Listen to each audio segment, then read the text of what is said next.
Well, welcome everybody to this, our first event at Speak Up for Our Planet, called the Speak Up Reflection Series, where we're going to ask a number of people who've been involved, who've listened to the last event, the last talk, and we're going to get them back in together to have a discussion about what they heard that was really interesting to them, what they've taken away and what they've done about it. And the chat will last 15 minutes. It's intended to be very informal. So tonight we're really pleased to have with us discussing the Gardening Naturally talk by Trevor Davis and Ian Johnson. We have Kate Burton, who is a pretty keen gardener based in the west of London, and she is a composter. We have Ian Colt from Godalming, and he describes himself as a soil manager in his household, and he's therefore very keen on the composting and getting that better, and is thinking no dig. Jane is a pretty keen gardener, has been gardening away for many years in her life, building and improving her soil quality. I am the one who is the not so good gardener. I have a nice garden and I have some help with it, and I'd like to be a better gardener. So that's my ambition in all this. So if I may, I'm going to start with Ian and ask Ian, what was the biggest takeaway message for you on either composting or the no-dig method? Thank you, Rosie. I would say that the biggest takeaway was on the second talk on the no-dig, because it's not something that I've consciously done in the past. And having seen how successful they were on the patch of ground which they used, and the large amount of produce they achieved just by putting on mushroom compost, I was both surprised and I thought, oh gosh, that looks to be something that I might do. So from that talk, I think I learned a lot, because I just haven't done that kind of gardening with my wife before. On the other talk, I've been composting for many years, so I don't think there were many things which I learned new, but it did remind me of all sorts of things which you have to keep in mind for successful composting, and in particular the layering of brown and green, and keeping the moisture content right. There was one thing in the talk which wasn't mentioned, and that was to do with cutting up or dividing stuff up before you put it on your compost heap. And over the years, I've tried various types of shredder and so on. And what I've found at the moment, particularly because if you use shredders, they're generating CO2. So if you do something by hand rather than using machine, I feel it's better. And what I'm doing now is chopping stuff up before I put it on the compost heap. And I'm just going to share with you quickly an image which shows my compost heap and how I do that. You should be able to see three bins counting from the right, one with a chicken on it at the back. So you can see I get some natural manure straight away on the compost. But at the front, there's a section of wood which came from a neighbor's tree pruning, a thick branch. And I use that as a chopping block. So basically all of the things which go onto the compost heap get chopped roughly with, in my case, a Malay parang, but a small axe would do the same job. And that avoids using very much a grinder or a chopper, mechanical one. Interesting. Okay, thanks very much for that. Thank you. Good. So, Kate, what was the big takeaway for you? Well, yes, I think the biggest one was that reminder that gardening starts and ends with compost, doesn't it? That you need to nurture the soil to grow anything decent. We've been trying to go peat-free in terms of grow bags and things this year, and it hasn't been successful. And so I'm thinking very much about mixing my compost with peat-free, additives and things next time.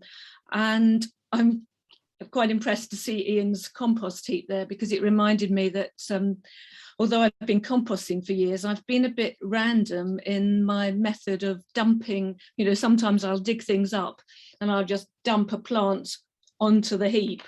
And so I've kind of taken myself in hand to cut things up better and think about the compost not just being a heap of garden rubbish, but actually layering things and adding in cardboard and paper from the household waste instead of putting that into recycling, putting that back on that compost heap. Yes. Okay. Jane, what was your big takeaway? It's really good to hear all of the things that were mentioned at the talk sort of turned over like compost to remind you what they were saying.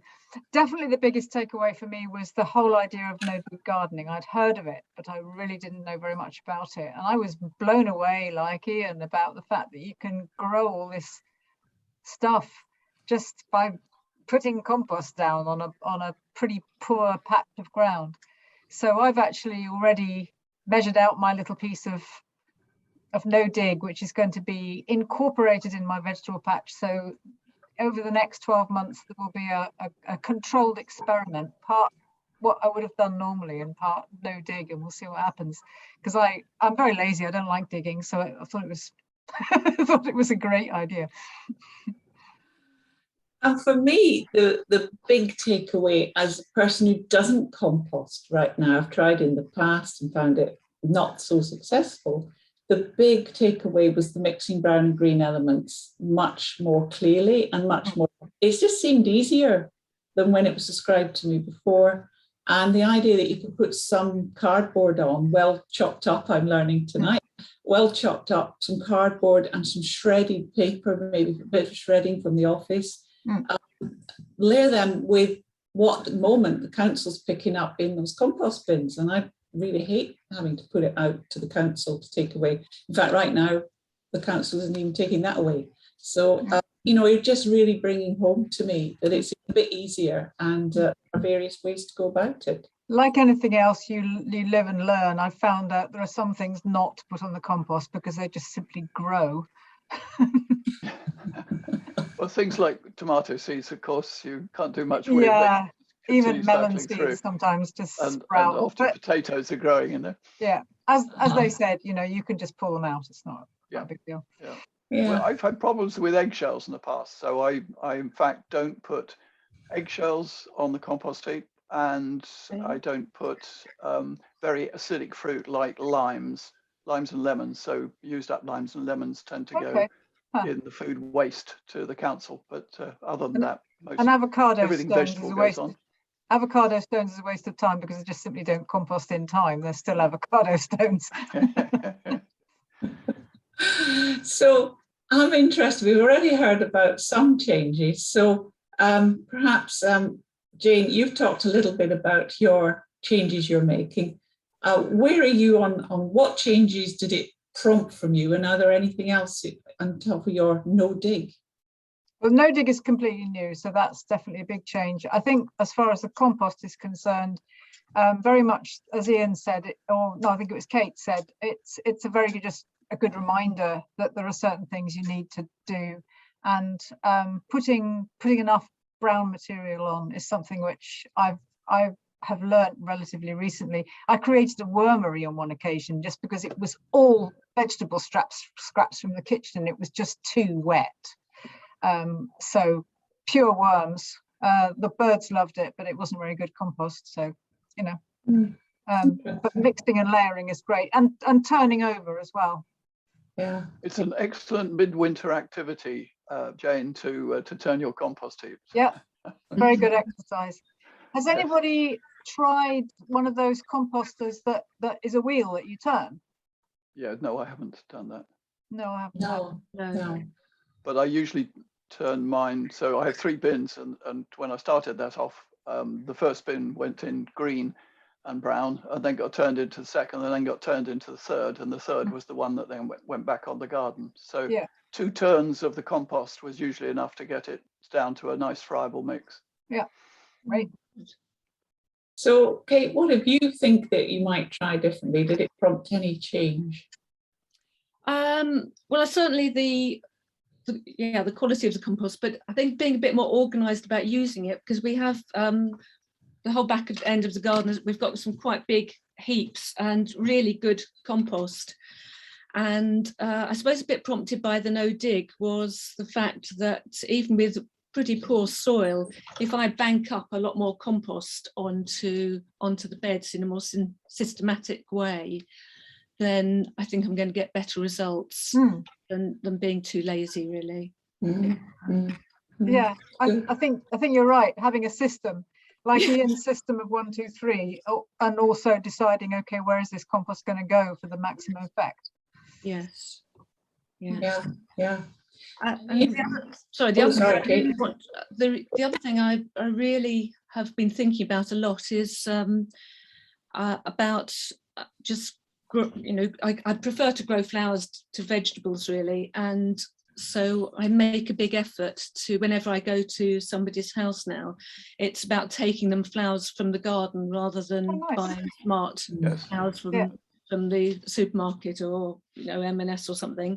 Or if I haven't got flowers to take, if I take cuttings of certain shrubs that I can germinate quite easily, like salvias or something, take them a few pots of plants, as opposed to, which has got, a longer value, really, hasn't it? So it's it's much more personal than if you buy it as well. Personal.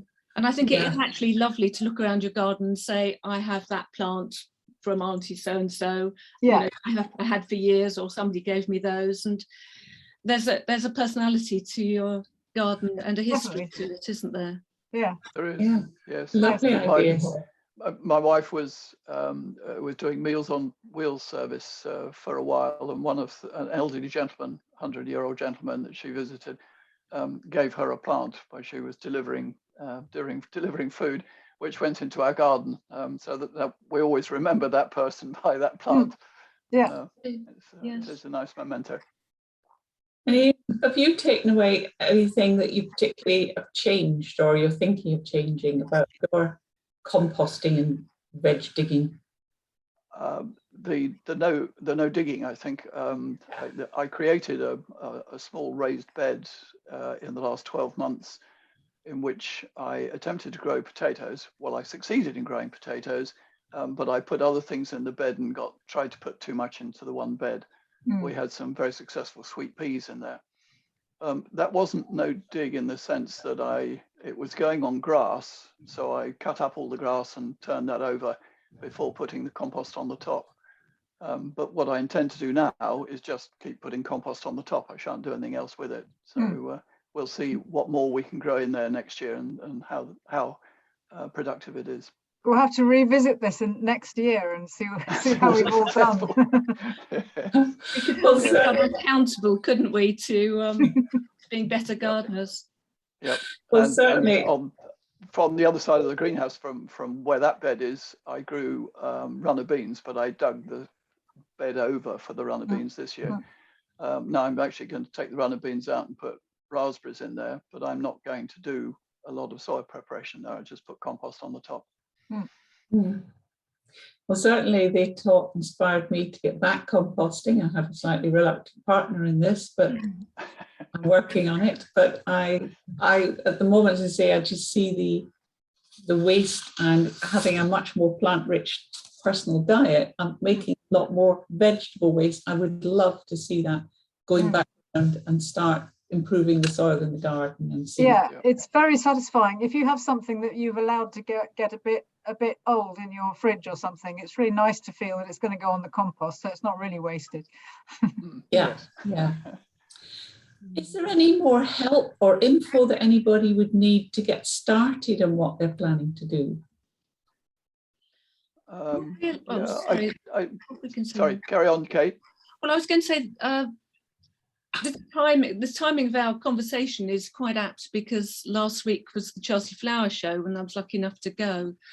And the RHS, the whole message from them was about sustainability, good for the environment, good for mental health, So there was there is an awful lot on the RHS website about sustainable Oh, interesting. gardening and tips there, you know, from plant a tree to gathering your rainwater to all kinds of things really. So there's so much about, and they've opened up a new centre at Wisley, the Hilltop Centre, where they've got no dig veg patches and a fantastic library of resources. So I think there's tons of information out there.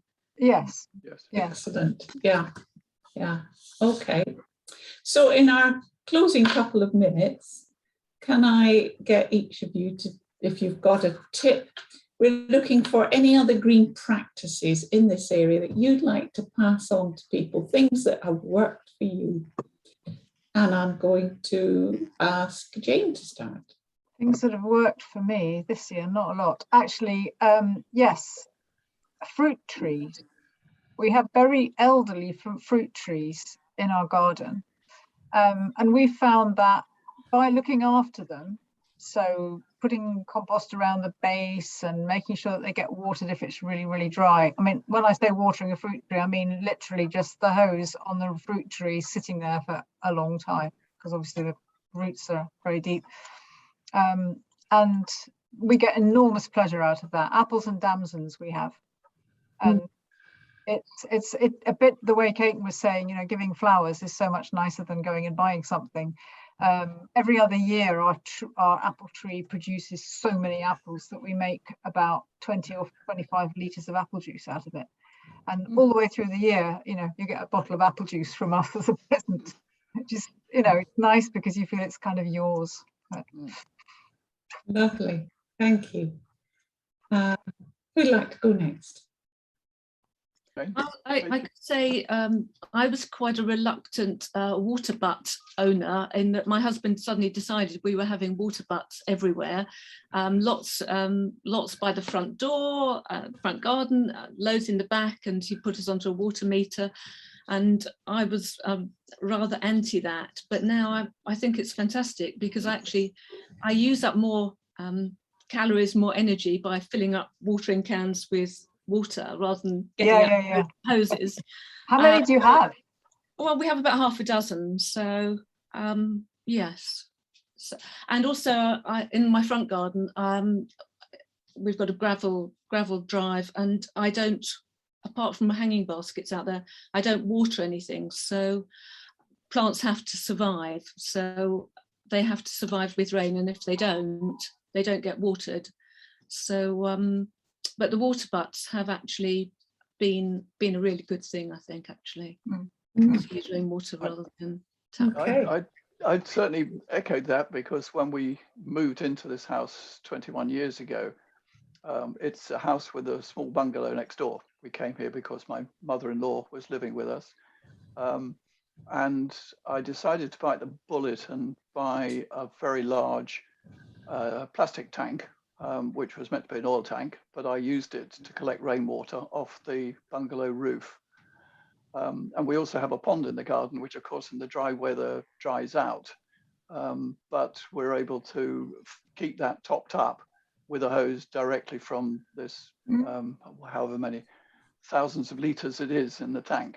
And there's an enormous collection area in the smallest roof. I mean, it fills up again once we get rain very, very quickly. Even our shed fills up the butt in one or 2 months of rain. Yeah. So it was avoiding that multiple butts issue. Of course, you've got to have space to put it, but it leans up almost against a wall, which is to the side of the property, so it's visible to everybody else. So that has actually worked very well.